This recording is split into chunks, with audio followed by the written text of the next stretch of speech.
All right. Let's get started with our top news story of the day.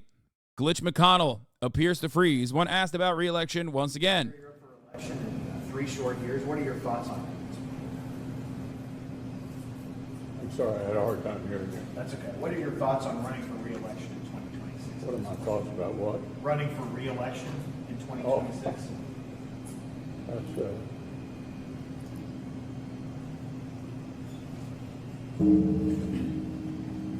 Did you hear the question, Senator? Running for re-election in 2026? All right, I'm sorry, you all. We're going to need a minute. Senator. Benny.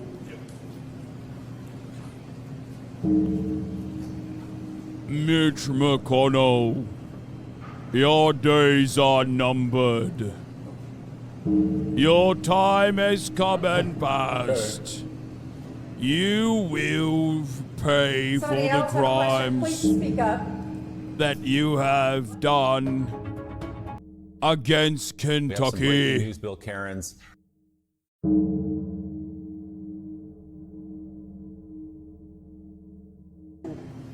Benny. You cannot avoid destiny. It comes for all. okay. Yes. Somebody else have a question? Please speak up. Dude, it's awesome. What did you say? There's someone in the chat. Seriously though, he's having absence seizures. I think this is related to his previous head injury. Dude, why doesn't he, what's going on? Why doesn't he fucking keel over? You know what I mean? What's happening here? Why is he still in Congress? Same with, the Dianne Feinstein situation is like a unique one because like Democrats already fucked up. So you have to just like put a stick in her and just like prop her up like a puppet now because like you can't really put someone else in that position now. So she just has to like play through the motions and we just hope that she doesn't die. Or even if she does, you just have to like, you just have to kind of act like she didn't die yet. You know what I mean? You just bring the corpse inside, you wheel it into Congress. USA Congress is weekend at Bernie's. A neuropsychologist gives his expert opinion on what's going on with Mitch. Really looks like ongoing TIAs. What? Funk Puppy Friday creator, hashtag Model X, hashtag Forerunner, hashtag Floki, military neuropsychologist. What is this? Trans ischemic attack, transient strokes. Okay. So trans people are involved again. Okay, got it. No, I'm kidding. Come on, we all know his second Horcrux was destroyed only a few more months ago, baby. What? Someone made a song about one of your anti-Sui messages. Hello, I know things are bad, so I wrote a new song, Not to Kill Yourself. Hi, I know things are bad right now, so I wrote a song about a new reason not to kill yourself. Life is so hard, you feel alive, but bad thoughts hit, it gets hard to survive. But I have a reason you should stick it out. Let me guess, she's going to say Mitch McConnell is still alive, or Henry Kissinger is still alive. You're gonna outlive Mitch McConnell. There you go. You'll probably outlive Mitch McConnell. He's 78 and that's pretty late. He'll I didn't use observation hockey. It's just someone said in the chat, this is one of my anti-suicide messages. I have said this so many times on this broadcast that like if you are like, oh man, life sucks, I'm chronically depressed, I want to kill myself. Remember, just have a little photo of Mitch McConnell, okay? Just like they tell veterans to put a photo of their loved ones in their gun box that they lock so that there's like 30 seconds that they have to think and contemplate about their family and loved ones before they kill themselves. Just like out of pure spite, just have photos of Mitch McConnell laying around the house, okay? Anytime you're like getting suicidal ideation, look at Mitch McConnell photos and be like, nah, fuck that.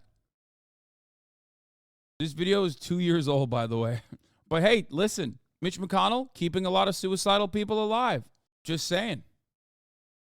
That sounds like it would have an inverse effect. Nah, no shot. My boyfriend won't let me go to TwitchCon. What? What is that? Not your boyfriend, that's your dad.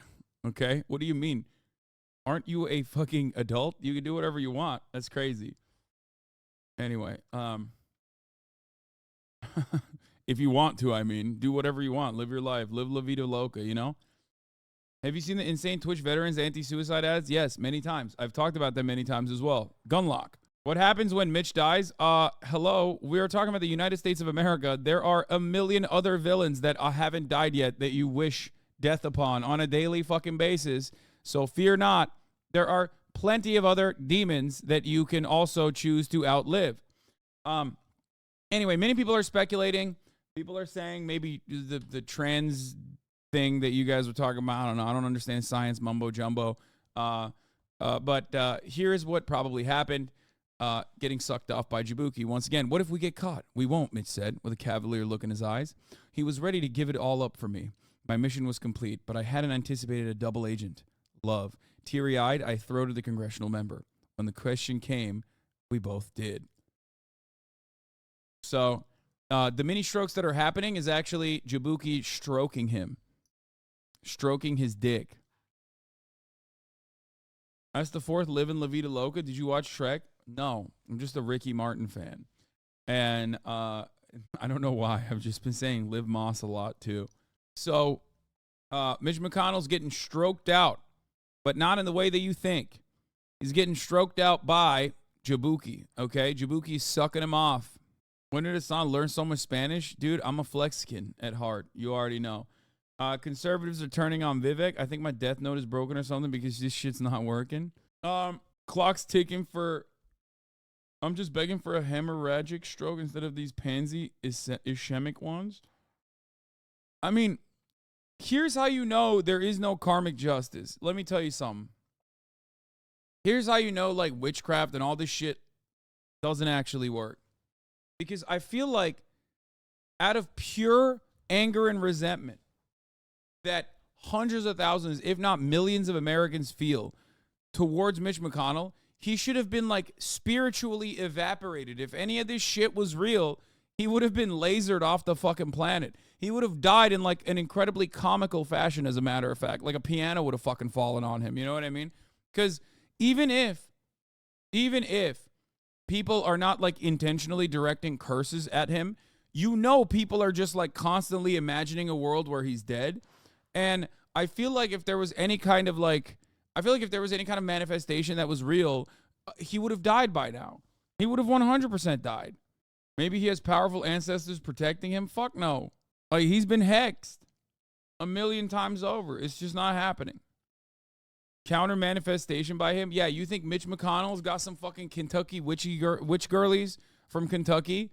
Just like he has Tate Witch. He's protected by necromancer's curse. I don't know what it is, but it feels like he's already dead, but he's still somehow alive, and I don't like it. Fan is preparing? For what? I'm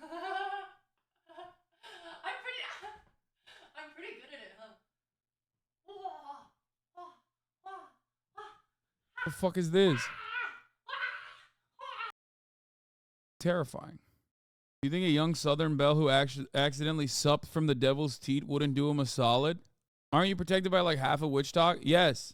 And yeah, that's why I'm alive. Who the fuck's protecting Mitch McConnell, though? You were right about men. Bruce and Rage said they would go to Dr. Miami and get a dick lift if they had a 3-incher. But dude, that's not what I said. I said if dick surgeries were like super viable, men with 9-inchers would fucking upgrade even. Like, if you could get a dick lift and it was no problem, dudes would be rocking 35-inch hogs, okay? All day. Andrew Taint's magician cursed you, though. You are done for, brother. Guys, I don't think you guys understand. I dove on that grenade. And in that one moment where Andrew Tate's witch... This is a very real thing that happened, by the way. He has cursed me. In that moment, Andrew Tate's witch was cursing me, and he he lost, for a brief window, he lost his protective spells over Andrew Tate. That's why he went to jail. Or that's why he went to jail for an extended period of time. That's why he has all this stuff coming out about him. Like, I tanked the curse from his wizard so that the rest of the witches could do their thing in that brief opening. I broke his concentration exactly when he focused on me. Oh my God. You know what I just realized? We're talking about powerful witches and wizards, dude. Hello? We're talking about Mitch MCConnell. He has the best wizards, dog. I forgot. He has the best wizards. The grandest wizards. You know what I'm saying? These motherfuckers are the ones that are spell casting. Instead of burning effigies, they're burning crosses. But Mitch has 200 years of necromancy and white hatred fueling grand wizards shielding him from banishment. Yeah. Okay, but is it really a coincidence he starts to malfunction around the same time as the Eras Tour and the magical powers from performance? It's crazy good how phalloplasty for trans men is so sophisticated and works so well, and cis men are out here giving themselves necrosis because they want to go from 5 inches to 8 inches. Bitch, I'm out here rocking a 1-incher on T alone. Get on my level of struggle. What class/spec are these wizards? Not sure if mage, necromancer, shaman. Here's a Vivek video worth watching. Swami. Oh, I saw this one. This one like kind of popped off. Incredible takedown. Shows how much of a fake grifter Ramaswamy is. Maybe he just needs to go to a Travis Scott concert to recharge his shit. Okay. We're done with Glitch McConnell. I know that like we want to talk more about it, but like there's not really too much happening there. Hold on 1 second. Related curb clip about penis enlargement and trans people. Okay. Here, let's start off with Vivek Ramaswamy, everyone's favorite grifter. So Vivek Ramaswamy seems to be the right's new it boy that all the conservative grifters, like Candace Owens and Tim Pool, are latching onto. And one of his big claims at the debate the other night was that he's not bought and paid for like all these other guys. But how exactly did he make his money at such a young age? And you're probably guessing, seeing as I'm making this video, that it wasn't some sort of unethical way. But you're going to want to stick around because I would almost guarantee you it's worse than you're thinking. After working at a hedge fund for a while, Vivek made his big money in the biotech space. Vivek had a company called Axavant that was incorporated in Bermuda, but was pushing a drug called RVT-101 that was supposed to help slow the effects of Alzheimer's. But where exactly did this awesome new drug come from? Did Vivek develop it? Well, of course not. And this is where it starts to get a little crazy, because he actually purchased the rights to it from a bigger company, GlaxoSmithKline, for just $5 million. But wait, hold up. If this drug does what they say it does, why would GlaxoSmithKline sell it for just $5 million when they could make billions? Well, it's because they had pretty much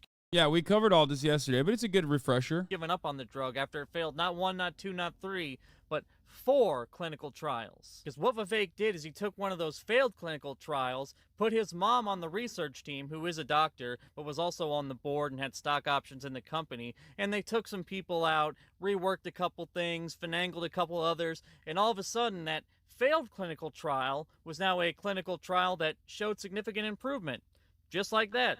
Overnight. You then, of course, rename the drug, and now you have a promising new drug and a finangled phase 2 clinical trial that you can cherry pick. I hate that this shit's legal, by the way. Like, it's like when Girl Boss Theranos does it, everyone's like, oh, you're going to jail. When Vivek does it, they're like, oh, sir, please become president. Like, what the fuck? I mean, it's just such a gross rug pull. The only reason why it's like technically not fraudulent, I guess, is because he wasn't duping investors. And like he literally, no, he's literally Theranos. No, the main difference here is that like he wasn't, the main difference is that there is a product here. It's a failure of a product. And as a charlatan, he's able to con people into thinking that, or at least the public into thinking that like, and investors into thinking that this is, you know, a viable thing. We're testing it out. There's a lot of promise here, basically snake oil. Whereas Elizabeth Holmes just straight up lied. There was no product. There was never a product at all. There was never going to be a product. It was like technically not even possible. And she duped a lot of powerful people, including Henry Kissinger, into believing that there was promise there. And you know, she stole money from them basically. So one thing to always consider in America, in a lot of instances, if not every single one of these situations that occur, always remember, people don't go to jail. This is not like me being fucking Marxist or whatever. People don't go to jail because they have defrauded the American public and like lied about a product that was promising that, you know, didn't actually come out to be a success that it was presented as. They go to jail for lying to investors. Okay? Always remember, it is not illegal to lie to the public. Okay?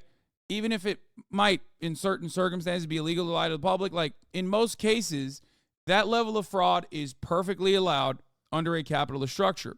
What is, however, illegal is lying to investors.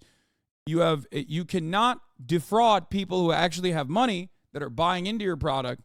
That part is actually super illegal. Unironically, very illegal. You will go to jail if you do that. Okay, Todd Howard is a prime example of lying to the American public. Yes, look at Todd Howard. Look at Fallout 76. He didn't go to jail for that. That was allowed. That was perfectly valid. Okay? Investor equals the public, my guy. Yeah, when it's the public, it doesn't matter. Okay? When it's the public, it doesn't matter. When it's single, individual, wealthy people that you know the names of that you are lying to, or when you're sitting on a fucking board or whatever, and you're lying to people that are actual shareholders, okay? Then it's a little different. We're talking about shareholders. You cannot lie to shareholders, but if your company is public and you're lying on mainstream media on television to boost your stock price, you're technically not lying to your shareholders in that situation. You're actually doing a solid to your shareholders. Do you understand? Do you get it?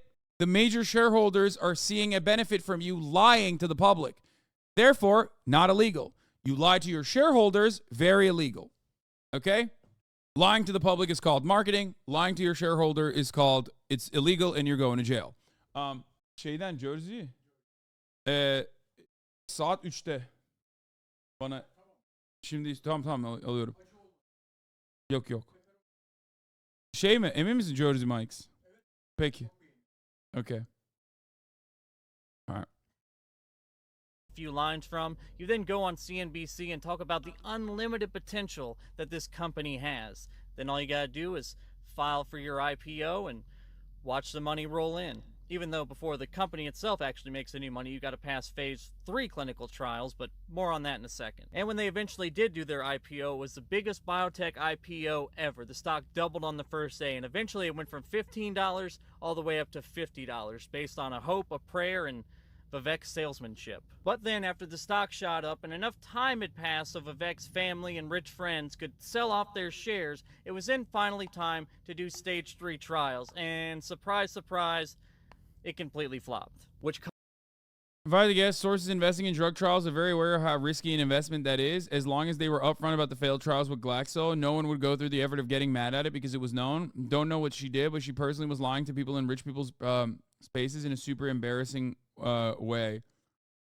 Caused the stock to drop 99% in one trading day because it was now a worthless stock. But he had always known it was a worthless stock. And if you do know anything about the stock market, you're probably asking yourself, why does a company called Axovan have a ticker CO Gene Therapies? Well, that's because after the stock completely tanked, he changed the name because he wanted to make it harder for people to find his pump and dump company. So to recap, the guy that wants to be your president made his fortune by buying a drug that he knew was garbage, super cheap, then using one of the trials that proved it was garbage, having his mom rearrange a few things. He then went out into the media and sold it as the next great American company. And then some poor schmuck that happened to be watching CNBC that day invested in his company, and in one trading day lost everything. But it's okay though, because Vivek, his mom, his brother, and all his rich friends had already made a killing. Finally, in closing, Vivek seems to think that wokeness is destroying the country, but I would really like to ask him, what is hurting the country more? A person using they, them pronouns, or a guy that is running billion-dollar pump and dump schemes on Wall Street, destroying the lives of people that were silly enough to believe what he said? Yeah, I mean, he's a bad guy. I think we all know that. Very bad guy. Not a good guy at all. Very bad. The American dream is doing a successful pump and dump and running for president. 100%. Absolutely. Just coming in, did you talk about Mitch McConnell stroking out again? Yes, I did. Of course I did. Wait, oh, it's not in the title. Here, I'll just put Glitch McConnell in there so people know I have already covered it. American Dream is a coma. The American Dream, in our current way of operating under capitalism, the American Dream is who can successfully con their way into legitimacy. Okay? If you're a street level drug salesman, okay, if you're selling drugs on the street, if you're selling heroin on the street, if you're selling fentanyl on the street, you go to jail. If you are pushing opiates through the legal structure, OxyContin, lying about its addictive nature, creating entire think tanks and institutions like pain relief management as a separate sector under the healthcare industry, utilizing colleges, utilizing publicly funded research, and marketing to doctors and pushing doctors and pill mills to consistently pump your product out to millions of Americans, well, then you get a fine. You don't actually even go to jail. Even if they find you in violation of the law, many years down the line, even if you have caused hundreds of thousands of innocent Americans to be fucking eviscerated by a epidemic that you caused. Okay? Understand that. That's the difference. If you fuck over the poor, you become rich. If you fuck over the rich, you go to jail. These are some rules of the trade. Why is TYT promoting cops doing Charlottesville style, running over protesters? I've been on sale for years. What the fuck happened to them? I don't fucking know. I have not watched a single TYT footage. There are obviously people with different ideas under the banner of TYT still. There is a diverse body of opinion represented. However, yes, I do not agree with many of the things that they are pushing and pumping. So I donated to families of the victims of Jacksonville. I did. Facts, family. That's why we stay on the grind. Just sold my dad to have him ground up to be paste to be sold. Nice. But Vivek, well, a lot of people are getting annoyed with him. Let's see. Even far-right conspiracy theorist Clay Clark is starting to wonder how Vivek Ramaswamy became so wealthy. Maybe it's not meant to make sense. Maybe we're just supposed to hear this guy, sounds like Trump and he's, a billionaire. Maybe that's what we're supposed to know. That's maybe. Okay, so moving on to our next fact. He established Roivant Sciences in 2014. You want to know something funny? Vivek is not different than Trump at all, except for one very obvious difference. He's brown and he's Indian. Last name is Ramaswamy. Like these guys questioning why Vivek is how he has billions of dollars despite many failures is ironic, because you could ask that same question about Donald Trump, which they won't. Now, this company, tell me about this. What about this indicates he's a genius? He lost $433 million in 2020. He lost $698 million in 2021.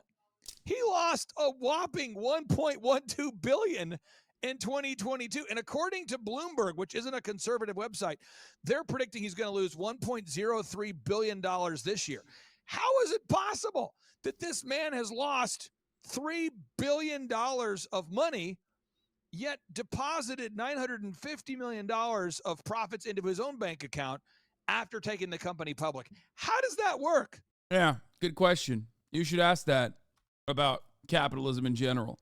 Like, the hilarious part of this is that, like, Vivek has done this in probably a more above board, more legal structure than Donald Trump. Donald Trump is in the grimiest sector, real estate. Okay? It is run. When you're like a real estate guy, you don't have to do much. Your assets are just appreciating, and then you write it off as depreciating assets to get many tax cuts. And you don't really require too much. It's like upfront capital that's been given to you, right? Real estate development is inherently one of those industries that is just like built with the grime. And by what I mean by that is, like, it is the most like mafia adjacent business. Whereas like financial crimes of this sort oftentimes has to follow a legal process. It's not as easy. So Vivek is a little bit above board in comparison to Donald Trump. And even then, when you think about what he's doing, when you think about what Vivek is doing and how he's made his money, you're like, how the fuck does this work? Like, why is he rich? Well, that question can be directed at pretty much every capital owner under capitalism. So, in June, buyers who own 3 to 9 properties accounted for 47% of investor purchases, the highest level since 2011 per CoreLogic. So people are still, buying houses, but it's only fucking mom and pop landlords? That's what's going on? Tech startup grifting from like 2010 to 2021 was like taking candy from a baby. So many VCs willing to throw cash in anything, hoping 1 out of 100 will succeed. I mean, guys, remember, I'm from an industry where I was doing biz dev across the street from Maker Studios, okay? When Maker Studios was designed and when Maker Studios was sold. I worked with a lot of these guys. I worked with a lot of the MCNs.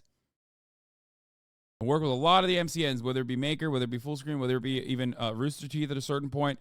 And I knew from the jump that this was just a complete grift. A grift of epic magnitude. Nothing. Just fluff.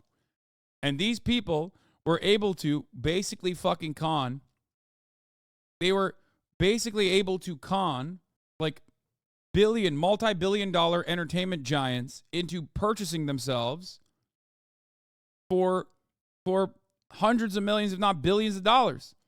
But they had nothing. Okay? They had nothing at all.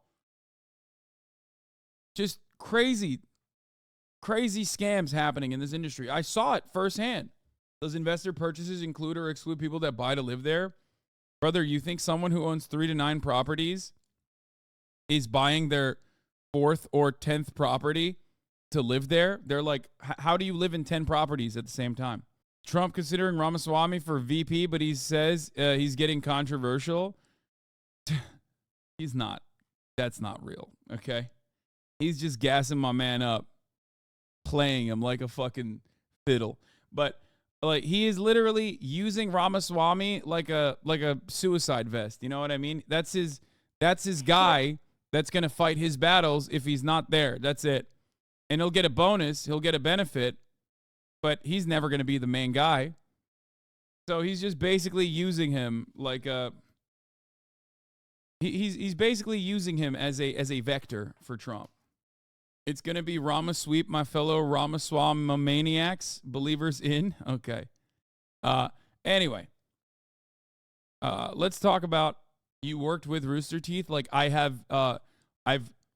didn't directly work with them. I never worked directly with Maker either. Like I just knew people that worked there. I had friends that were doing sales for them because I was doing that as well for the Young Turks. That's what I mean when I say I've worked with them, not like at Rooster Teeth or anything. Same with Fullscreen. All right. Hurricane Idalia has made landfall near Keaton Beach in Florida. Let's take a look at what happened. 9 or what is this? Storm surge is up to like fucking 10 to 12 feet expected is pretty crazy. Pretty wild shit. Here's a look. Again, I repeat that for me one more time. I'm going to pee. I'll be back in a second. Monica, I believe, yes, we do have landfall. They have just confirmed it. We have landfall as of right now. So the center of the storm has officially crossed into Florida as we speak as a Category 3 storm near Keaton Beach. So repeating, we do have official landfall near Keaton Beach, Florida as a Category 3 storm. Again, these impacts are going to continue as this storm continues to slide off to the north and east. Those outer bands are going to continue to push very heavy rain, very gusty winds, and yes, the potential for some tornadoes also exists across these areas as well. Back to you. Thank you, Ellison. That was a really great update because we now know that Hurricane Idalia has hit Florida, a direct hit near Keaton Beach, Florida. If you still have power and are still watching television, this is the time that you take shelter, that you get into an area that is as safe as possible inside. Most places in Florida do not have basements because the water table is so high, but get into a safe space of higher ground. Try to stay out. Do not get in your cars. Do not try to leave now. This is not the time for it in a place like Keaton Beach, where Hurricane Idalia, Category 3 storm, which means that the winds are sustained at like 120 miles per hour or more. Please, please, please do not go out in this. Don't play around with this, because there will be projectiles that will be whipping around that can really injure you and make. Like what we're doing currently. Like we're doing that because we're professionals. You know what I mean? Guys, we're professionals. Chill. Feel me? We can do that. You probably shouldn't. Shit will not be good for you. Okay? Don't even think about it. Make some serious damage to property. All right. Now that we know that the storm has hit there, what I can tell you about some of the other parts of Florida, the storm has passed us by, but look at what's happening. You're still seeing these wind gusts. You're still seeing, because this is a very powerful storm, and you have the outer layers of the storm that are still very active here. We are in Crystal River. We are probably more than 50 miles away from where the storm is hitting landfall, and yet there are still effects. We are seeing flooding. The water, we have now come up about 3 feet, because the water has now come up several feet from where we were standing moments ago. So we are seeing some of that storm surge. It is the water that is going to cause the greatest problem likely with this storm, especially now that it is no longer a Category 4 storm. It is the storm surge. Please, for God's sakes, be safe. Try to get your pets, if you have stayed in touch, try to get your pets into a safe spot as well. Let us go now to Derek Van Dam. This is like that serious but not so actual serious talk you get about drinking alcohol as a minor. He is in Tampa. The storm has passed by, but you'd never know it, because where he is, it is inundated with water. That storm surge having a serious effect on Tampa. Yeah, Sarah, with the National Hurricane. I can't make up my mind about how serious this is until I see little Rhonda in those boots, okay? Kicking it up. Center just calling landfall on Keaton Beach. This is the strongest hurricane to impact the Big Bend region in over 125 years. And get this, folks, this is the third land. Dude, I don't know how the fuck you leave your pet behind. I'm not gonna lie. That shit is crazy to me, okay? Like, I don't know how that is possible. I don't know how that happens. I don't know how that could possibly happen. Like, how the fuck do you leave your pet behind? That's like a member of your family. You know what I mean? If you had a cat, you would stop playing, bro. Yeah, 100%. But that's why I don't have a cat. I'd be like, yo, that cat can deal with it on his own. You know what I mean? No, I'm just kidding. My buddy wasn't allowed to bring it, and his wife was pregnant. No, I can't see a way. I do not see. I'm sorry. For me, I'm not even kidding. There is literally no difference between leaving your baby behind. Like, I just don't, like, I don't see a world. I do not see a world where you're just like, okay, well, I'm just going to leave my child behind. You know what I mean? I'm going to leave my baby behind because I can't bring him. You know what I mean? I'm like, I'm fucking lying. I'm lying. I'm just like, if a hotel's like, sorry, you can't bring your pets. I'm like, okay, I have no pet. Don't worry. Please do not look in the box.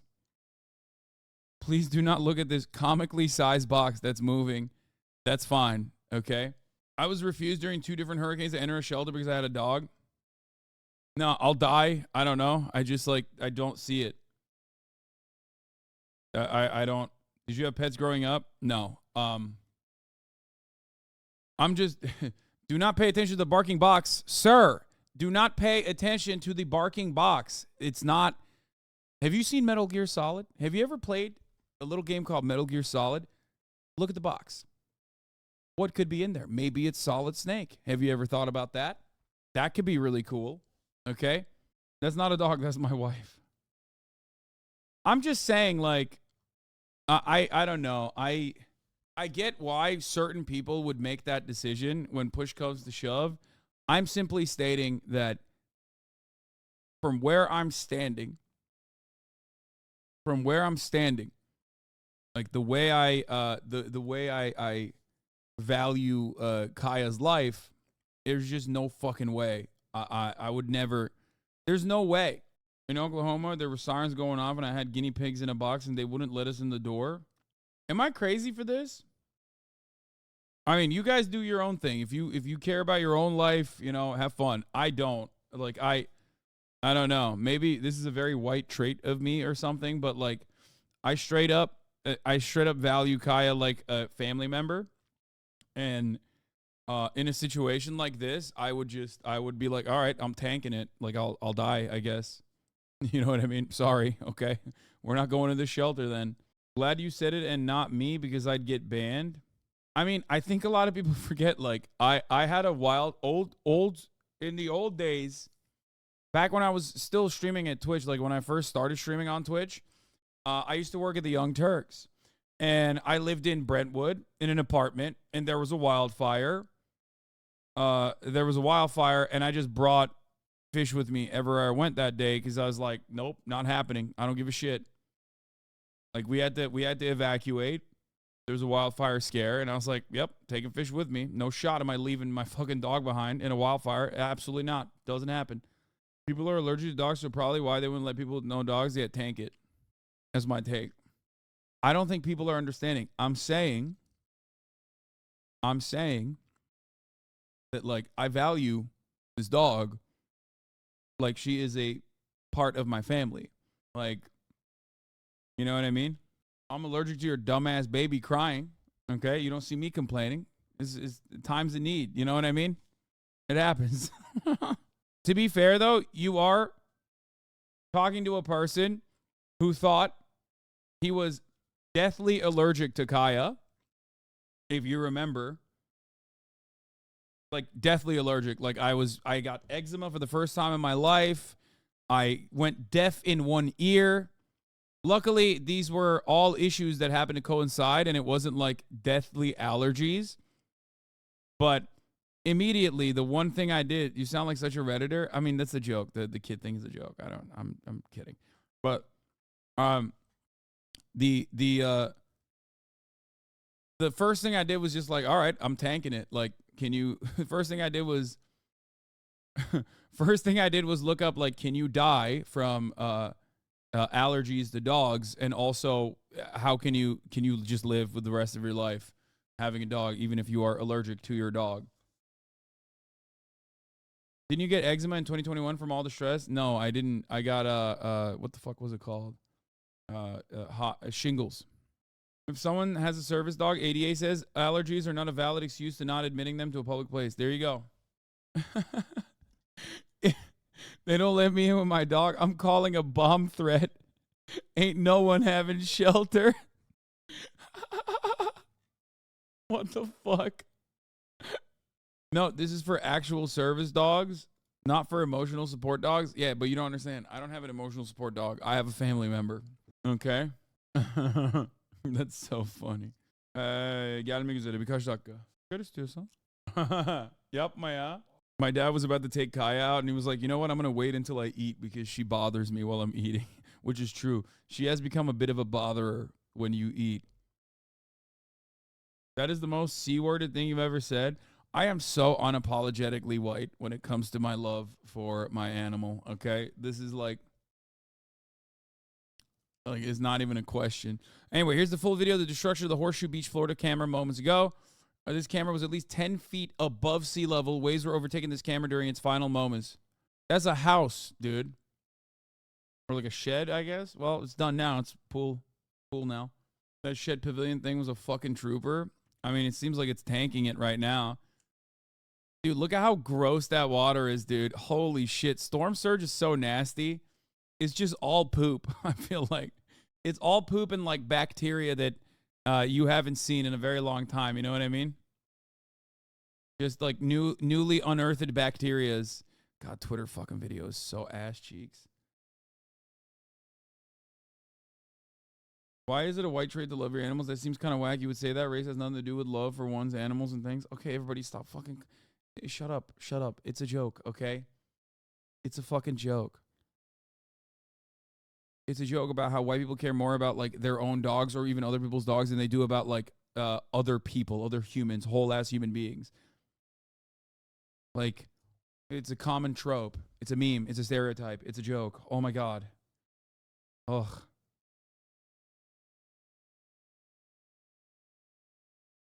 People who get mad at like white people be like jokes are just like, oh, if I can't do racist jokes, then no one can make jokes in general. It's like the one type of joke that's like always allowed, okay? You can always make fun of Italians. You can always make fun of white people. And it's like every single time these people are fucking complaining, they're like, if I can't make like bottom of the barrel black people jokes, then you are not allowed to make white people jokes. It's like, why? You just don't want any jokes to happen? Like, what is happening? Communism won. Yeah, the tides. The specter was haunting Florida. And it's not even a bad stereotype. Boo-hoo, y'all care too much. Yeah, I know. It's just like fucking annoying.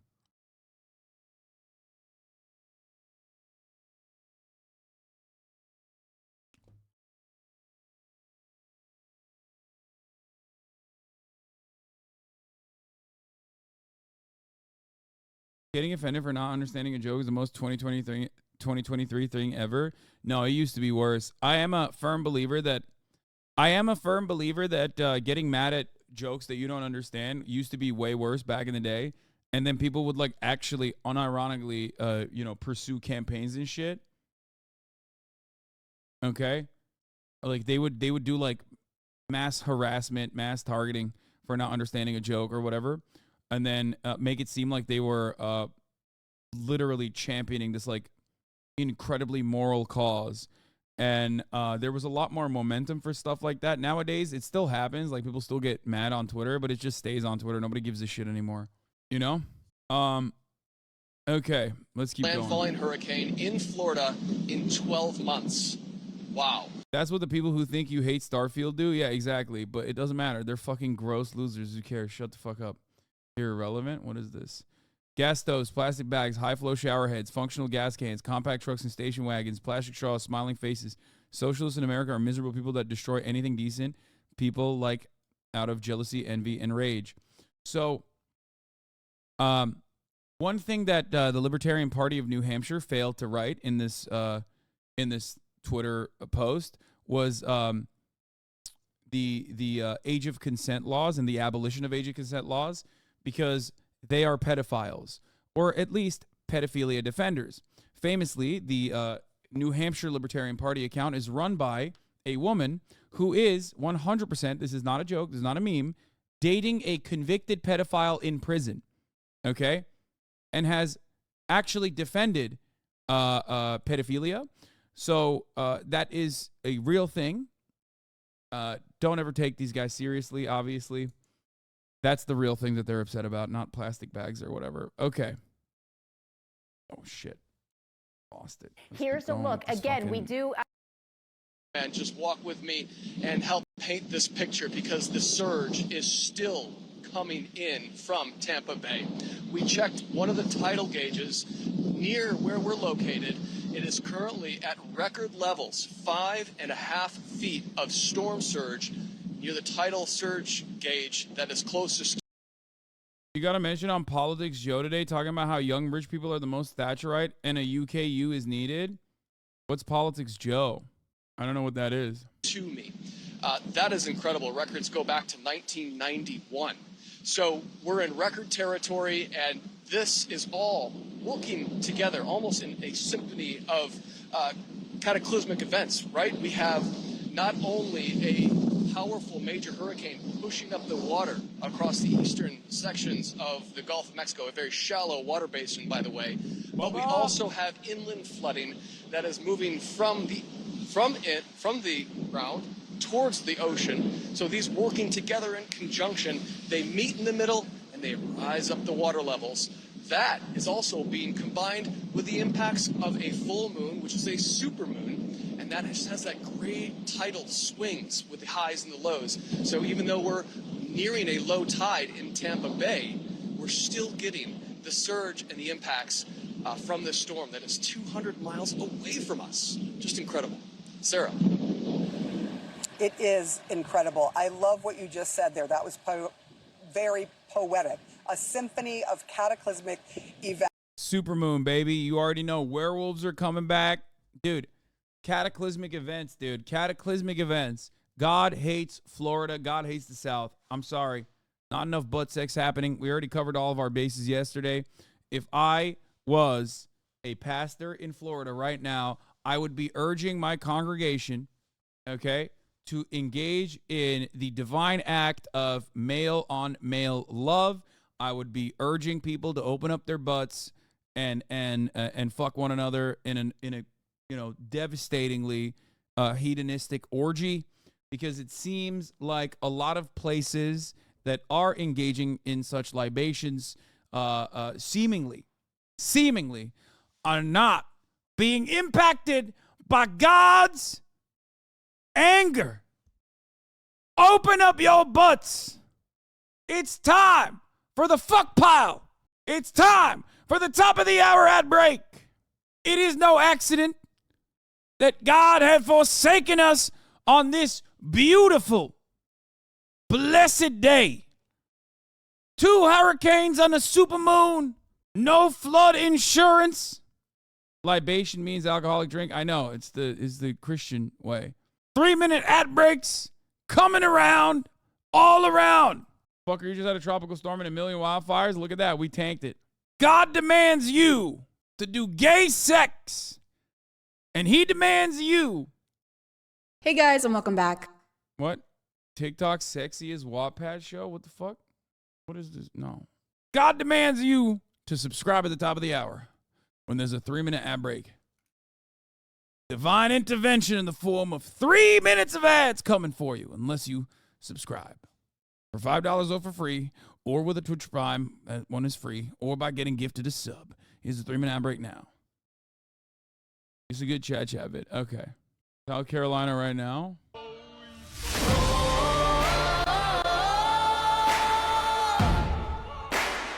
What? No shot this is real. Bro, how are you driving in that and filming, by the way? Like, this person is literally driving and filming this. Anyway. This is from 5 minutes ago in Cedar Key, Florida. Peak storm surge battering structures at Cedar Key. We are glad the TC underwent an eye wall replacement cycle at the end, but the wind field expanded and produced a dangerous surge.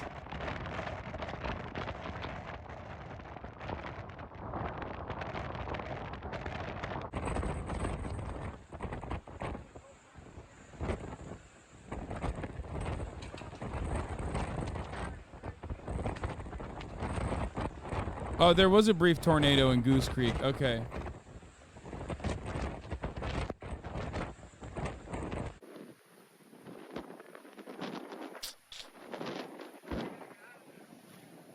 I don't understand why people are complaining about this. This is basically, like I said, indoor pool time. Not that bad. Not the worst thing.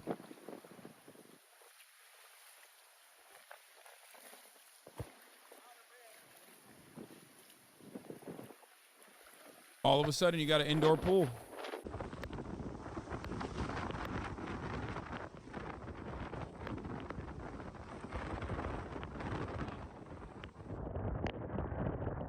Have fun swimming with bull sharks, though. All I'm saying is you tank the pool. Okay, the indoor pool is kind of like this. In Turkey, we have a old wives' tale that is similar to the story of Achilles, who is Turkish, for the record. As everybody knows. In Erzurum, I think, you would take a baby, hold the baby up by their foot, and dump the baby in the incredibly icy river water. And if the baby survived, that baby was incredibly powerful. Okay? This is how you would, it's not like baptism, but I guess baptism is not is kind of similar to that. But there's like many different versions of this. There's obviously like the Orthodox Christians in Russia that also have a similar story. But you dump the baby in the fucking river, okay? And the baby gets protected because he can shelter. If he can withstand the cold river as a baby, then he can survive, okay? Now, it's not I don't think it's a real story. But ultimately, my point is, it's kind of like that. The poop river inside of your house. You got to take a baby and dump the baby directly in the poop water. And if the baby stays alive after like a month, that means the baby is going to be stronger than ever before. Okay? A Floridian baptism, if you will. What happens if the baby dies? Then it was a L baby. What do you mean?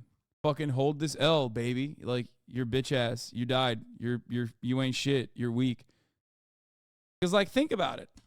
As climate change makes extreme weather conditions more commonplace, it's not like a lot of the babies are going to survive anyway. This way, you're just, like, culling them before they even, I don't know, develop the capabilities of, like, writing stupid shit on Twitter.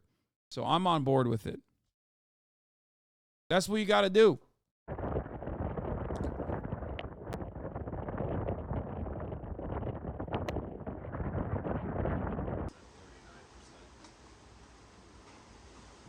Yeah, this one's about to be dead. Whoa. How long do I leave my baby in? Mine's just floating right now. Yeah, that one might be that one might have been a broken baby. See a lot of the debris as well. And it just seems to continue to rise. Just big westerlies here. Coming off of Cedar Key. Big time flow up. Turn the baby on and off again. And if the problems persist, you might have to pop it back in the oven, you know? Here. Put the baby back inside. Yourself.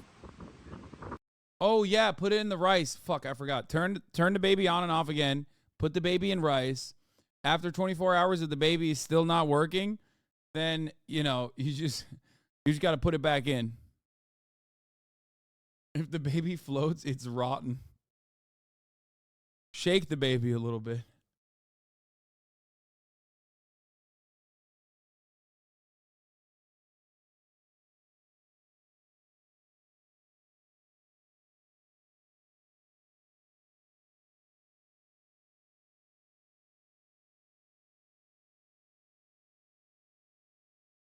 Random Azan straight compliment.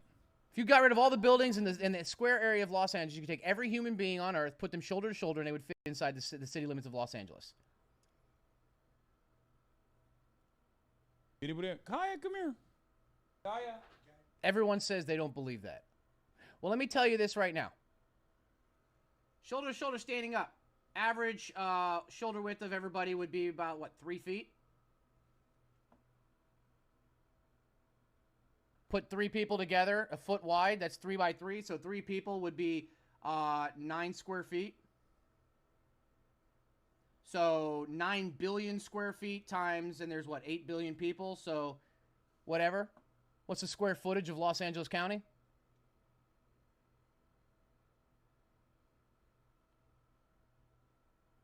What? You could put half of them in Hassan's house? What? True. I do have the biggest house in the entire United States of America, really. Random Hasanabi tips. Put the baby in the microwave. Prepare for climate change. Put your baby in shit river to give curse of Achilles. That's not a curse, man. What are you talking about?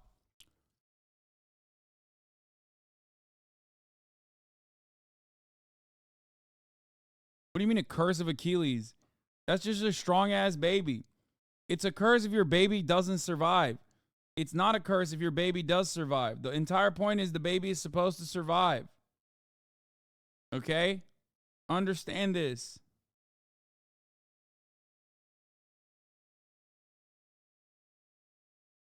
Achilles is dead, so he clearly wasn't blessed.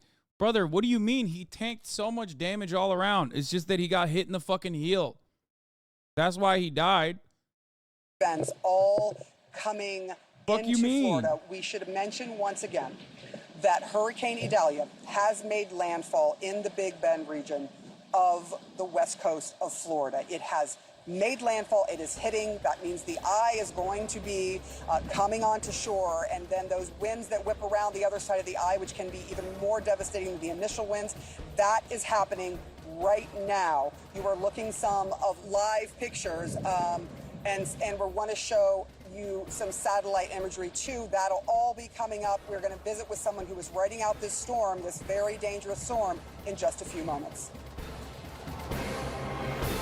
This is the way the baby grows But up the if it area survives. of major concern, even as this. Yeah, literally, dude. Charlie is a perfect example of a baby that survived the famous Florida baptism. Doesn't Florida always look like this? I thought they had to keep the waters high so their personal transport gators were comfortable in it. Yeah. He should go back to the Hoobastank faux hawk. I normally would make fun of the faux hawk, but he's kind of rocking it here. Like, I think he looks good, even with the faux hawk. Can't wait to see Charlie's twink death.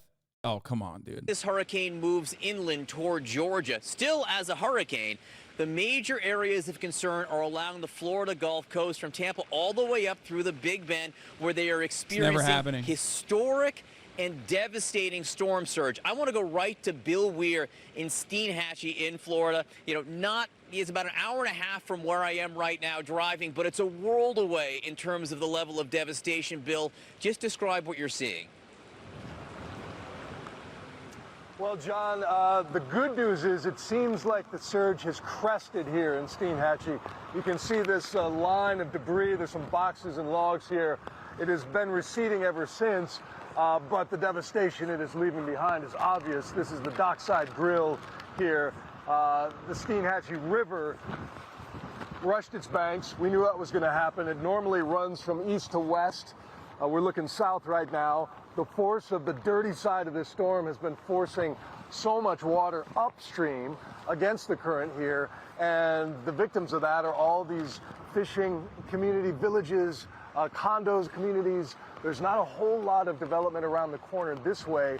Most of the town is behind us on higher ground, so that's good news. But where you were yesterday, John, the Sea Hag Marina, all of that, we fear, might have been wiped out as it's sort of the first bend in the river coming off of the Gulf of Mexico. So all the people who lost their homes and business, are they fucked or do they have insurance? No. So I don't know for each individual person there, but I do know that Florida no longer has homeowners insurance. So I don't know if they have it or not. Some of them might be lucky enough to have it, but a lot of them don't. Right here. The family, the couple who owns this marina, you can see their mood, shift from hopeful early in the morning to more resigned as the destruction becomes obvious here. But we're also starting to see people drive around, which is probably not the wisest move right now. There's still gusts that are kicking up, not as bad as we saw a few hours ago, but you can understand people's instinct to want to check out the damage, see what survived, what didn't. Too soon for that, to say the least. John? All right, Bill Weir, and again at the top, but just to be clear, you said for now at least the surge seems to be going the other direction. I know the tide could still come in more, but for now, the worst seems to have passed. Yes, you can see that it's a very clear line where the high water mark left its debris there, and it has been receding now fairly steadily. I live in Florida, just got notified my homeowner's insurance is going up 40% next year.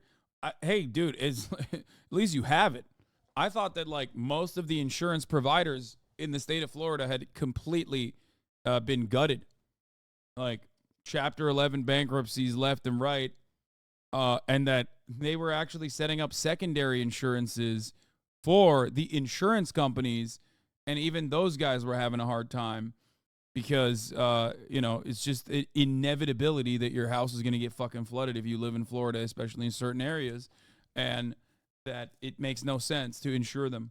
California and Florida both have mass exodus, but some companies will stay and jack up premiums. Yeah. Similar problems happening in California as well, especially for wildfire insurance. Another company avoids risky Florida home insurance policies. Here's what caused the crisis.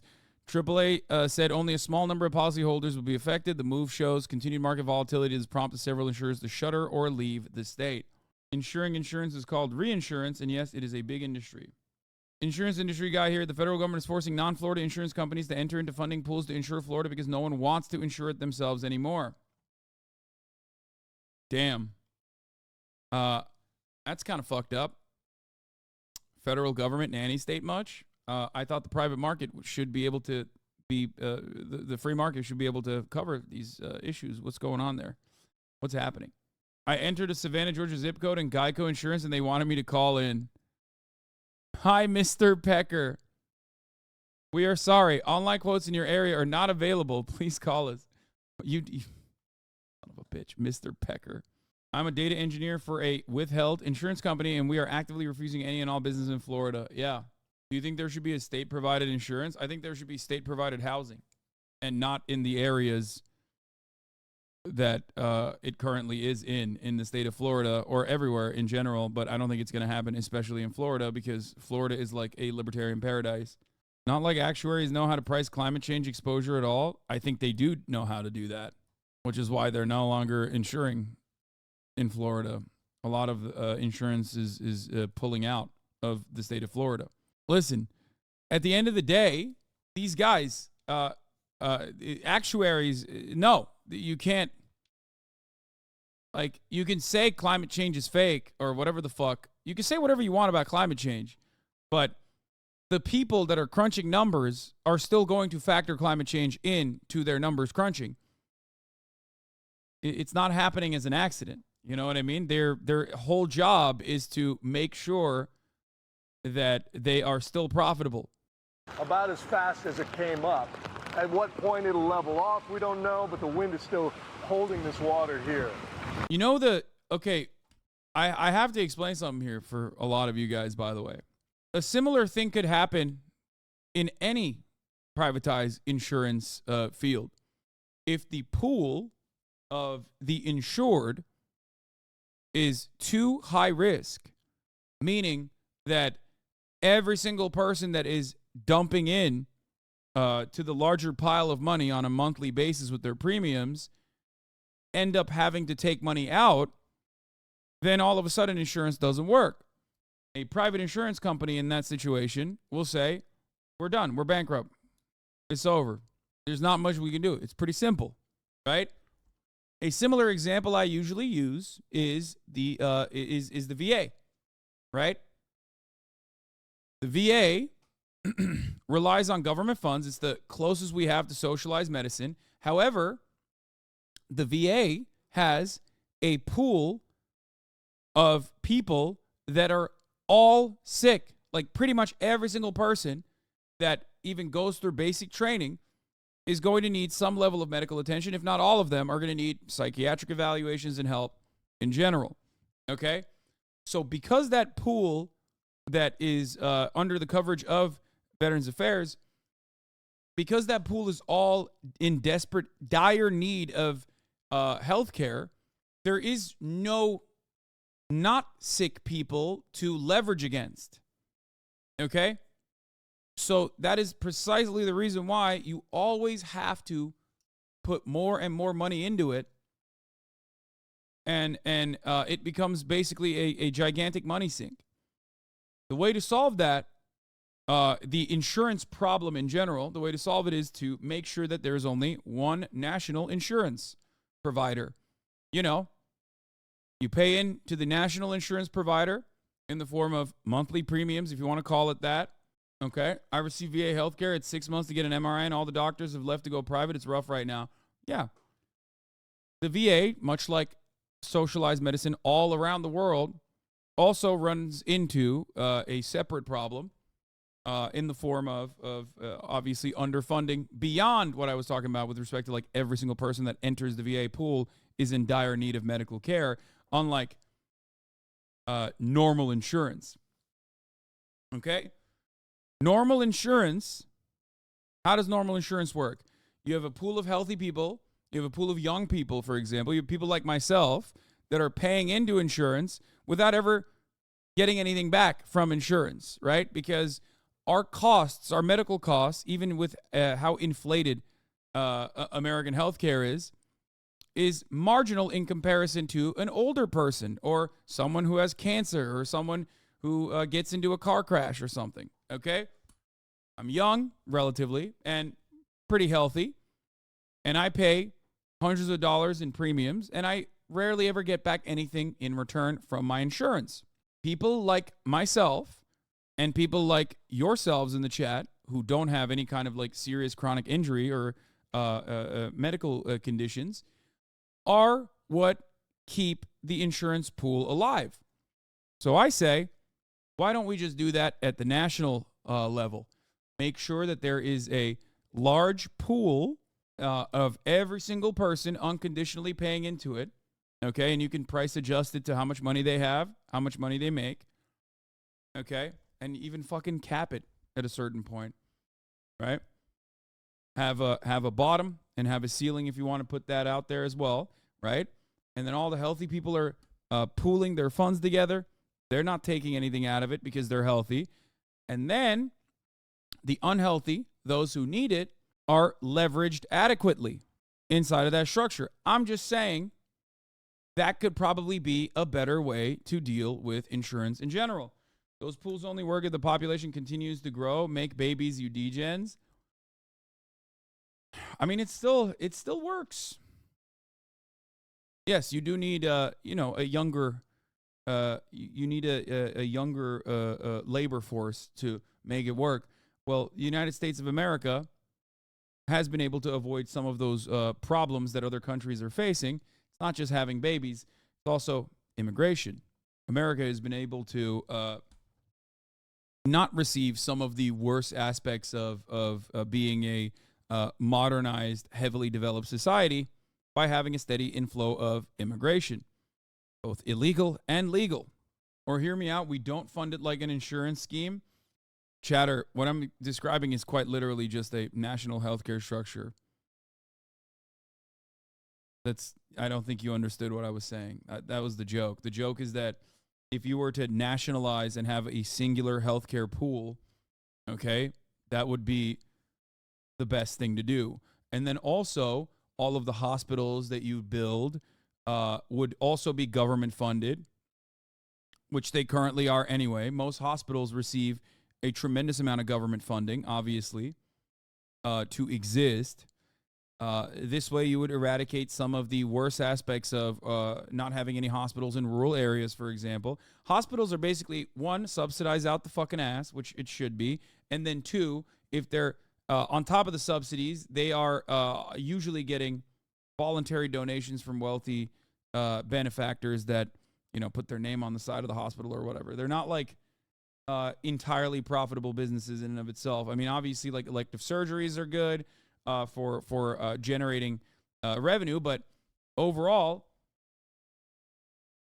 it is not a system that is designed to be super profitable. Part of the reason why medical costs are so incredibly high in the United States of America is because a lot of people don't have money to pay for the insanely high fees.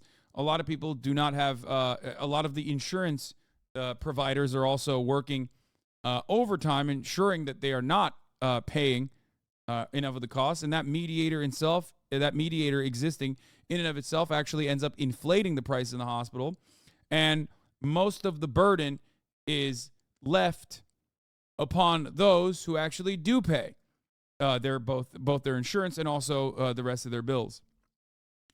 That's why your hospital bills are so fucking expensive.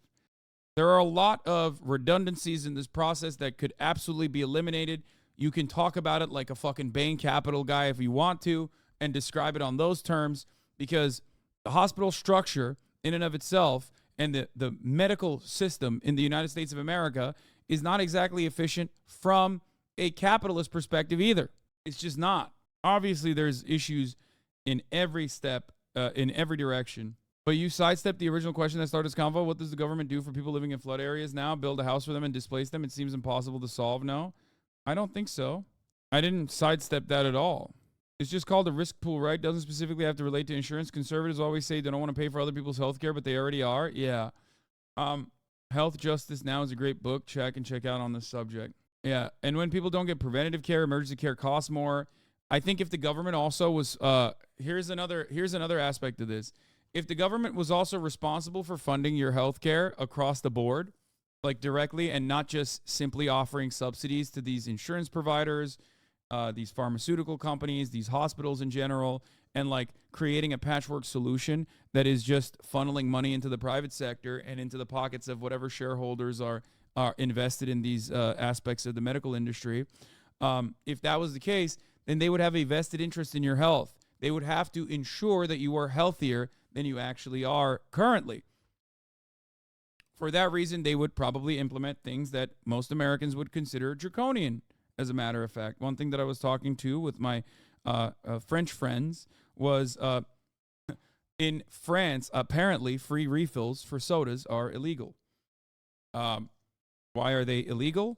Or not illegal, but like you just have to pay for it. They're not allowed. Why are they not allowed? Well, because, they don't want you to get fat because the government's paying for your health care. Now, of course, if you were to ask that question to Americans, I feel like more Americans would rather have free refills on their sodies and then, tank it and fucking die. If they were more liable of people's health, then they would want to make sure the food regulations and shit are up to par as well as safety standards and regulations. Yes. The government will use eminent domain in Staten Island after Sandy. Homes were bought up by the city by the block, and many were raised to create a seawall after Hurricane Sandy. These people who lived there got fair market value for their homes and moved on with their lives. Renters probably got fucked, though. Yeah. It's worth noting that less than 10% of your hospital bills is used to pay the doctors and actual medical workers. The other 90% is for insurance companies, CEOs, and hospital administrators that provide absolutely no value and don't contribute to your health care at all. Read Stocky's comment. What did he say? Free refills are a constitutional right as long as we keep subsidizing corn. It's like how citizens of Gulf nations get free gas. I agree. What did he say? I made money on generator stocks ahead of the hurricane and now Home Depot for the cleanup. Nice. Ironically, Florida has state-created home insurance of last resort, a public option, if you will, and that public insurance company is going insolvent because of all the private insurers are dumping their high-risk policies to them.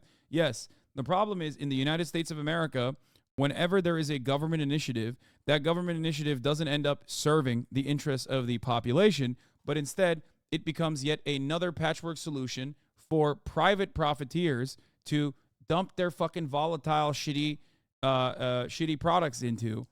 Okay? It is almost always still subsidizing private corporations. It is almost still subsidizing, at some level, helping protect shareholder value.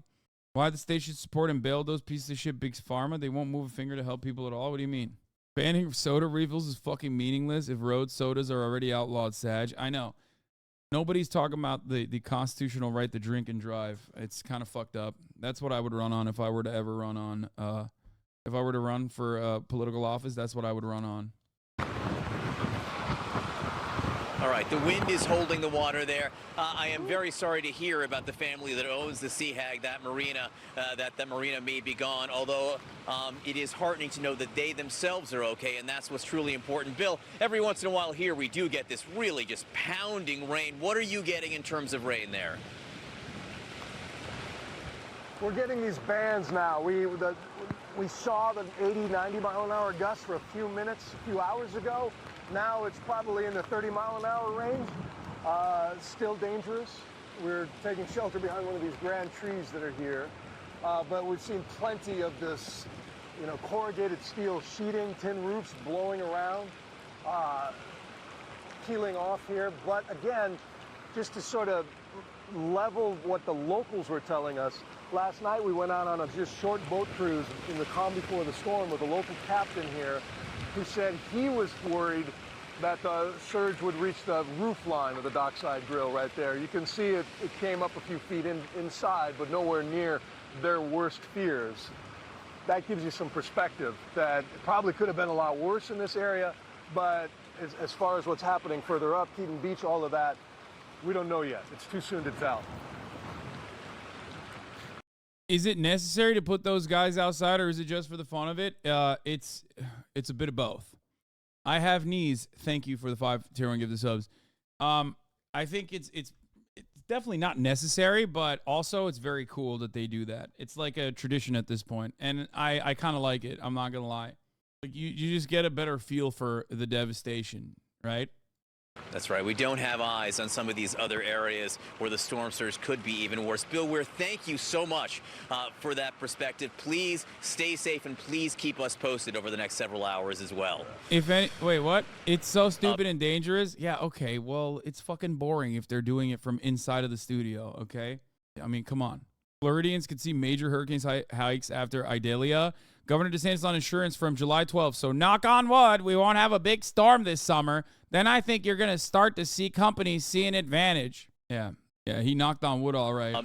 Bill describing what he is seeing in Steinhatchee there, a town of 500 to 1,000 people, depending on the time of the year, what they are going through.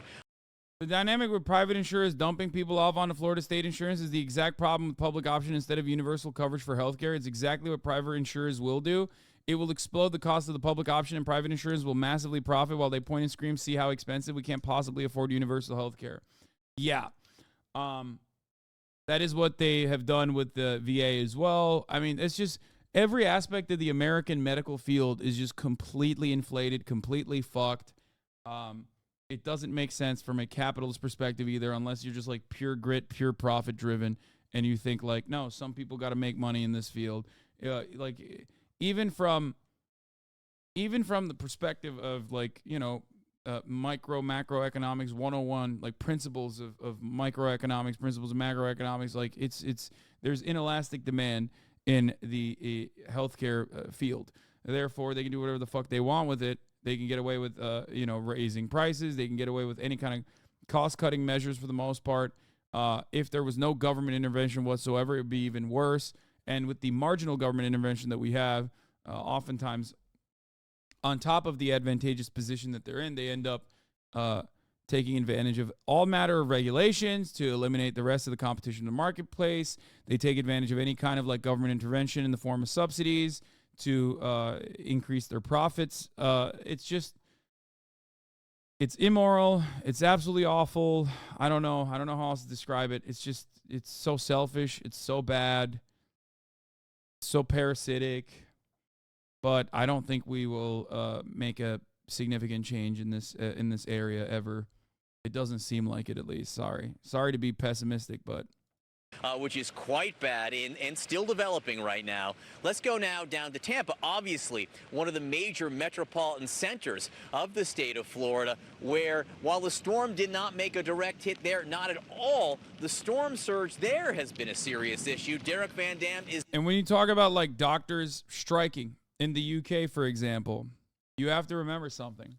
The Tory government has implemented 10 plus years of austerity with the express purpose of privatizing certain sectors of the national healthcare system. They can't immediately eradicate it, so they have to cripple it, starve the beast, if you will, until people lose confidence in the system. Okay? That's it. That's how it works. Doctors are 100% expendable in the USA.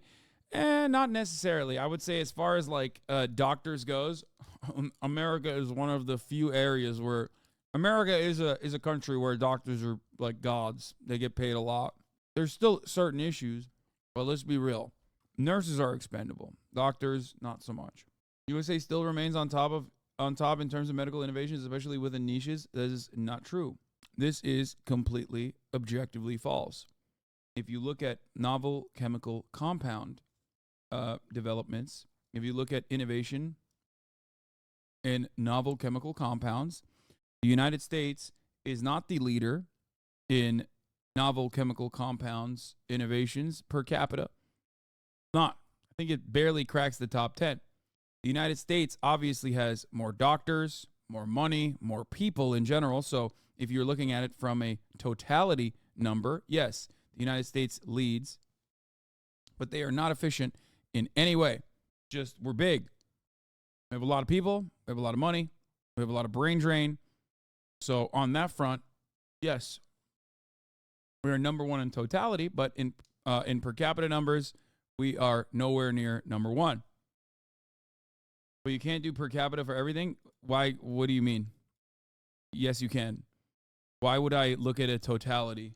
What do you mean? You should. Not only can I do that, but I will do that, and you should do that as well. There's a reason why that exists. My man said, sorry, I don't want you to scale it so I can keep believing that we're number one. The beginning of Medicare is an interesting case study on how the dynamic plays out IRL. Insurers used to dump both the sick and old off their rolls. Van Gogh Lives is correct. Medicare also has a higher satisfaction than private insurance and runs lower overhead by a ton, even with Republicans trying to bloat it and make it bad, even though the sick pool even though the pool of like high risk insurers, like high risk insurance havers inside of Medicare is constantly growing, and it's all old people that desperately need it, it's still a better structure overall. Anyway, and even then, we have had issues with Medicare. Until recently, it was illegal for Medicare to negotiate pharmaceutical prices. The only developed nation on the planet where that is the case, that the government has made itself, has handicapped itself, and has refused to be able to bargain when making big purchases on pharmaceuticals. VA was the first to crack that egg under Barack Obama, and that only happened in his second term on his way out. And now it has only taken, 3 fucking terms since then to finally, or 2 terms since then to finally actually allow certain pharmaceuticals to be collectively bargained at purchase for Medicare and Medicaid, specifically Medicare. It's fucking nuts, dude. It's just so, it's so transparently evil. Anyway, let's keep going. Is there, and Derek, what are you seeing? Yeah, and the wind continues to push up the water from the Tampa Bay as well, John. We are getting now these intermittent tropical feeder bands, and what was completely visible across Tampa Bay just moments ago has now been obscured by these heavy sheets of rain coming in. It is raining at quite a clip, probably a good half an inch to an inch per hour. This will cause localized inland flooding, and what's happening is this is all working together to create the very difficult storm surge conditions that you see unfolding behind us on Bayshore Boulevard. Now, this area floods, yes, during rainy days. It happens. But now this is in conjunction with the surge of water that has been pushed up with this major hurricane, the inland flooding meeting it at the same time, and then also the exaggerated tides from the supermoon and the full moon that's happening as we speak. Now, we just went through the low tide cycle. That was at 7:56 this morning. Now we're working our way back up into high tide. So the concern here is that the surge that already broke record levels. Per capita is used to scale measurements for comparison. When you compare Qatar to America, for example, if Qatar has small GDP versus America, that makes sense because America has a huge country compared to Qatar.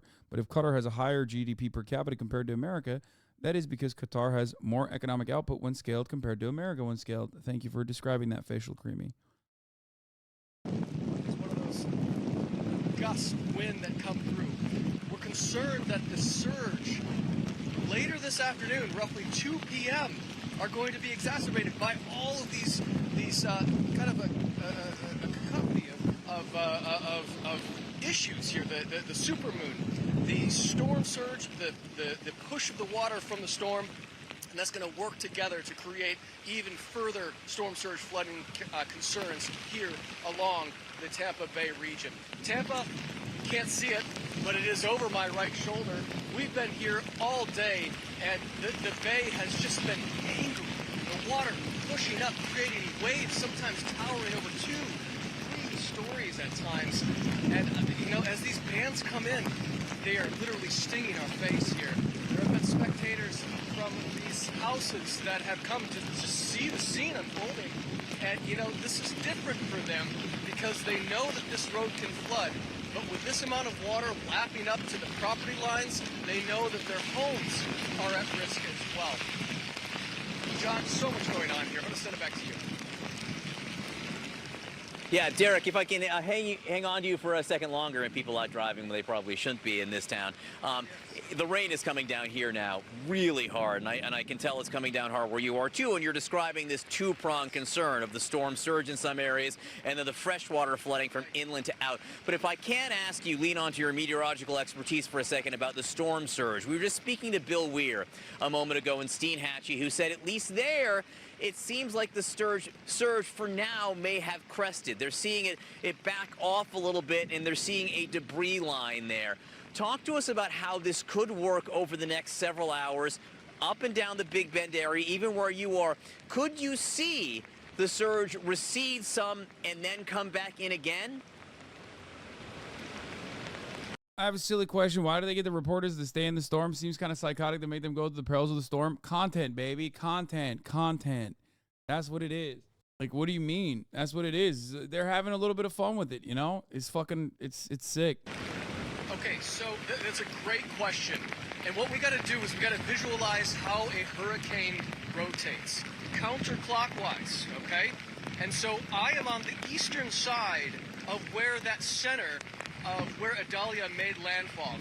Where Bill Weir is located, he's likely, I haven't checked a map, but I believe he would be on the backside of the... All meteorologists that I know have wet dreams about standing in these conditions. They literally are experts in this. I'm pretty sure they know how dangerous it is. Thanks for your incredible insight, though. Yeah, I mean, Chatters, yesterday when I was describing how like the storm hunters work, like how the Air Force sends a plane directly into the fucking eye of the hurricane, were basically saying the exact same thing. They were like, what? Like, we're fucking flying a plane into it? Like, what do you mean? It's like, yeah, these are things that we must do. This is, you know, this is a thing that you got to do. These guys mostly are doing it, not for scientific reasons, obviously, but for mostly for content, but they kind of like it, you know? They probably do. I don't think they're, like, forced into this situation. The storm. So the wind direction will be completely opposite to what we're receiving here. And that's important. Let's compare it to Ian from September of last year.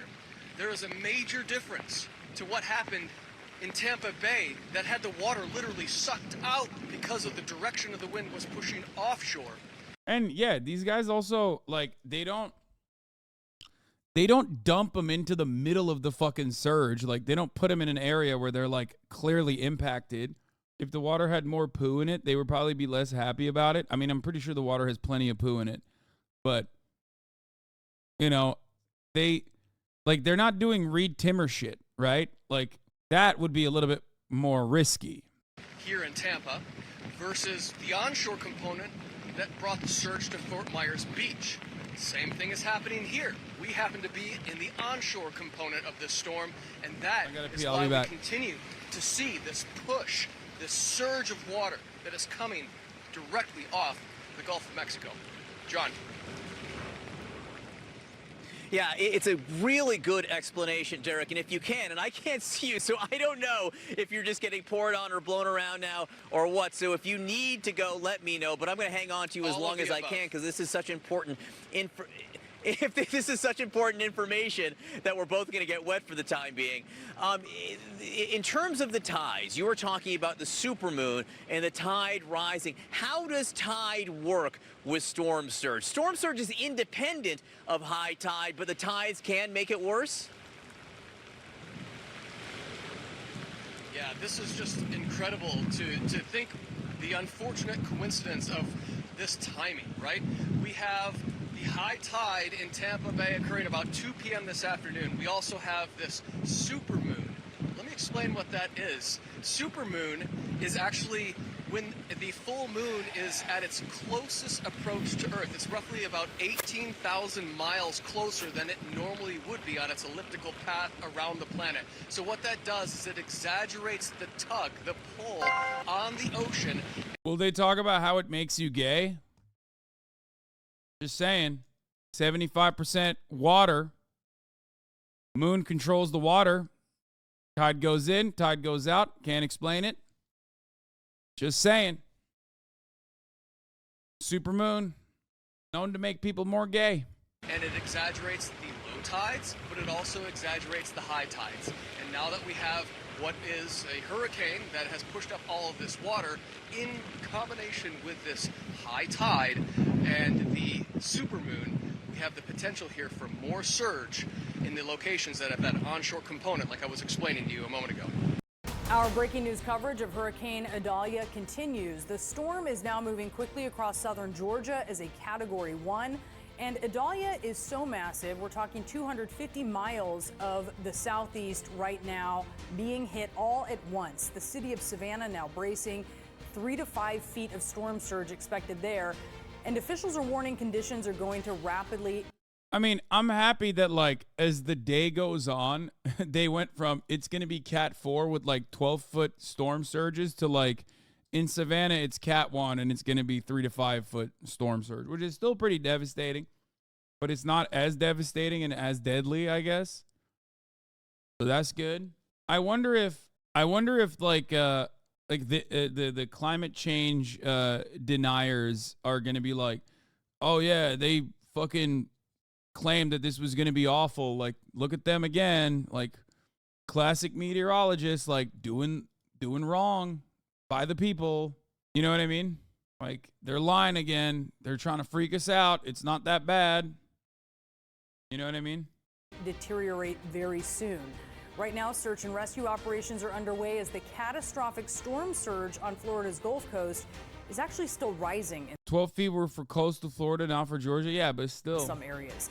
The Big Bend region, that curve in Florida's corner there, seeing the worst impact after the storm made landfall as a Category 3.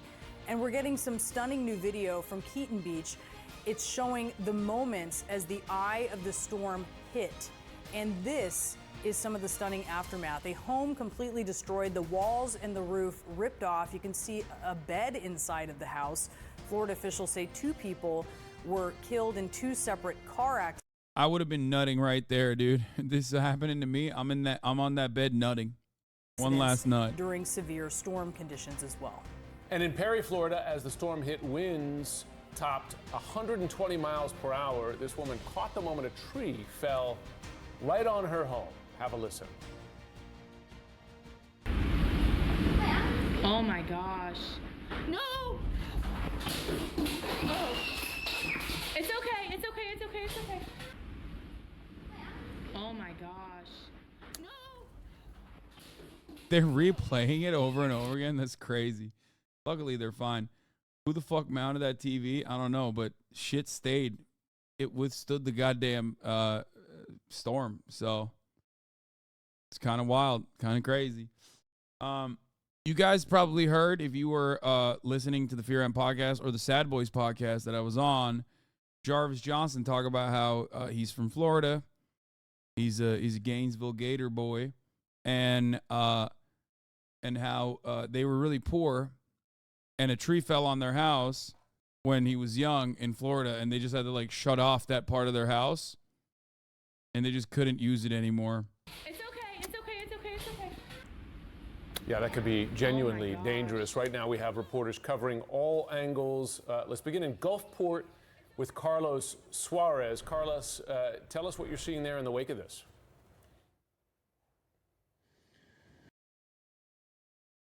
Anyway, am I crazy, or is this storm chasing kind of mid? For more on what Like, I feel like there's not too much going from on. Hurricane Idalia, we're joined now by the director of the National Hurricane Center. I'm going to move on from That's this. Michael Brennan. Good morning to you, Michael. Listen, we've seen the pictures. Good morning. We've seen the pictures. It looks as bad as they said it was going to be, being described as a once-in-a-lifetime event for some parts of Florida. So can you tell us what makes this one Thankfully, by the way, like mid-content, but thankfully mid-content. different than all the rest? Well, in this part of Florida, and in particular the Big Bend coast, we haven't seen a hurricane landfall of this intensity in many, many years, even going all the way back through our historical data. This area is especially sensitive to that storm surge here with the shallow continental shelf, and all the water being pushed on shore around the circulation of the powerful hurricane is leading to that catastrophic storm surge that's taking place here in the Big Bend region right now. Concerns you right now as you're talking to us, and it's moving in. It is, yeah, and we're going to see, not just the storm surge, but potential for, damaging winds extending well inland all the way across portions of North Florida into southern Georgia, into places like Savannah, Hilton Head. We have hurricane warnings in effect with a fast-moving hurricane. It's going to bring those winds really far inland today and tonight. And what can you say to convince Michael? We already hear it, people saying, I'm not leaving, I've been through this before, I want to ride this out. What can you possibly say to people to stress to them how important it is to follow instructions? Well, most of people that die in hurricanes die from water, either from the combination of storm surge or freshwater flooding due to rainfall. And those are things you can leave and get out of the way of in terms of the danger. So it's too late here along the Big Bend coast of Florida. People need to already be gone. That storm surge is happening now. But farther east, places like Savannah, Charleston, Hurricanes always rapidly weaken over land. Coastal areas are the only areas that ever receive the power of a high-cast storm. However, how far it travels on land and stays above tropical storm status is worth paying attention to. Yeah. There's a storm surge warning in effect there for impacts that are going to occur later today and tonight. If you're asked to evacuate by your local officials, you want to get out of harm's way. You don't have to go too far, maybe just tens of miles to get inland away from that storm surge threat. Is there anything people can do at this point to stay safe? Well, in the Big Bend region, with landfall imminent, if you're out of the storm surge evacuation zone, you almost want to treat it like a tornado. You want to be in a safe place in an interior room in your home as those destructive winds move inland. Certainly everywhere else in this hurricane warning area, you're going to want to stay indoors today, stay away from windows, hopefully, and you're not going to want to be out and about anywhere in this region during the day today. So you want to find your safe place and stay there. All right, Michael Brennan, we thank you for your time. Hope people are listening to you today. Thanks. Thanks. For the first time, the federal government is prepared to negotiate with pharmaceutical companies over the price of some very popular. This is what we were talking about earlier. Biden administration has announced 10 drugs targeted for Medicare price negotiation. Let's take a look. Their drugs under Medicare. This is part of President Biden's plan to lower prescription drug costs, part of the Inflation Reduction Act passed by Congress last year. Weijia Jiang joins us now from the White House with more on this. Weijia, good morning. Good morning, Tony. Good morning to everybody. You're right. This fall, the agency that runs Medicare will start haggling to get a better price for 10 widely used medications. But critics, including lobbying groups and Republicans, are fighting the negotiations. There are at least 8 lawsuits aiming to block them. Catherine Bristol's diabetes medication costs up to $200 a month.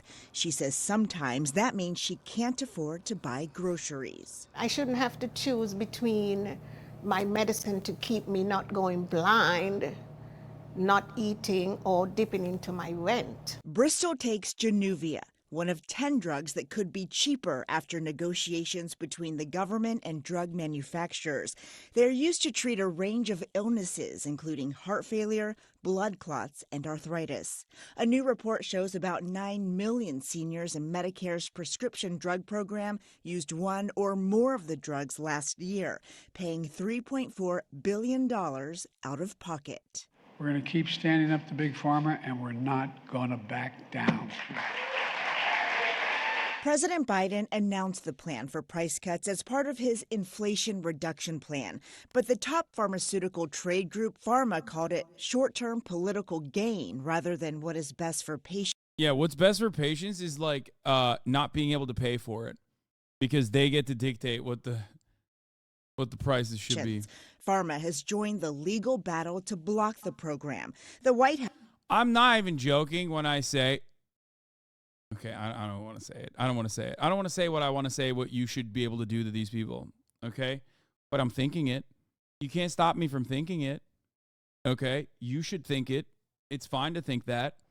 I think if you're doing that, if you're a fucking lobbyist, okay, if you're working for a special interest group like this one, and your job is to, like, block the tiny marginal improvement made upon the lives of millions of fucking seniors, okay?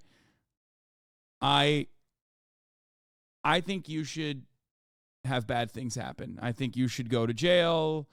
I think jail would be, like, if given the option, you would prefer being in jail than the other thing. You know what I mean? Like, that's all I'm saying. It's just, it's very, very, very frustrating to see people so openly behave in a manner that every single human being can understand is parasitic. It's just, I don't know. The House insists it has the authority to move forward. Medicare's ability to negotiate drug prices is clear in the law. Newly love Neera Tanden, by the way. Great person on the job. Great person on the job. Dedicated poster. Absolute freak. Literally lost out on a position that she wanted to get in the administration because she quite literally could not get appointed to a position in the administration, or was it appointed to a position in the administration due to the posts that she had engaged in? It's fucking awesome. She's a true poster.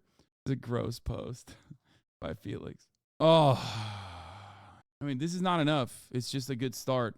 It's a good start. I can't believe it took this long. Negotiated drug prices are set to be released next year, with lower prices going into effect in 2026. Bristol says better late than never. It's about time that the medicine becomes available to people, that we can afford it.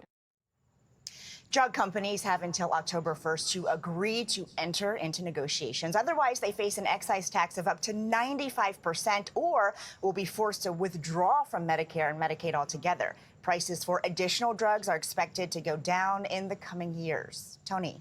I don't understand one thing. The American government is so fucking powerful, okay? It's so powerful. It does, like, basically genocide almost all around the world, okay? It's got its tentacles and everything. How the fuck do you just let pharmaceutical executives live freely like this? You know what I mean? How do you let that happen? Like, at the very least, sick the goddamn IRS on them and their fucking families. You know what I mean? Put the fear of God in their lives a little bit. It's very, very frustrating that the Democratic Party is not doing enough. You know what I mean? I know it's because they give them money. It's like they're in bed with one another, but it's just like very frustrating to me that that is the case. What? Why would you put your own kids behind bars? I know. It's just like so frustrating. Because they run a classic shakedown. Nice drugs you have there. Shame if there were anything that happened to them. Better pay up. But here's the thing. A lot of this is bullshit. Okay? A lot of this conversation is just bullshit. The real reason is because those guys fund the government. Those guys are responsible for every single person that's in a position of power. They've been funding them since day one. Their sons and daughters go and work in these corporations. It's a revolving door. That's the only reason why no real change happens. Okay? No real change happens in this regard, right? It's just never going to change. There's nothing you could do about it. Now, I don't even know where to begin. I don't know where to start. I don't know where to begin. I don't know where to fucking to start solving this issue. You know what I mean? I don't know. This is literally how it is with every aspect of the government. Why are you surprised by this? I'm not surprised by it. I'm tired. That's it. That's all I'm saying. Weijia, thank you very much. This is kind of a big deal because Medicare is a huge part of the federal budget. We are all paying for it with our taxes. Right. But what Big Pharma is saying on the flip side is also interesting. They're saying we need this money in order to keep innovating. So, time will tell who's on the better side of this. But it's a big move. But consumers just want to pay less for the drug. Absolutely. At the end of the day, At the end of the day, that's all anybody cares That is exactly right. I mean, it's basically it's a win-win. I don't know what else to say about it other than that. It's just a win-win-win. It's a good situation. It's good policy. The only issue that I would have with it is that it's like basically the policy is not broad enough. The coverage is not broad enough. I wish it was broader, but it's a good start, I guess. I don't know. Damn, this guy's good.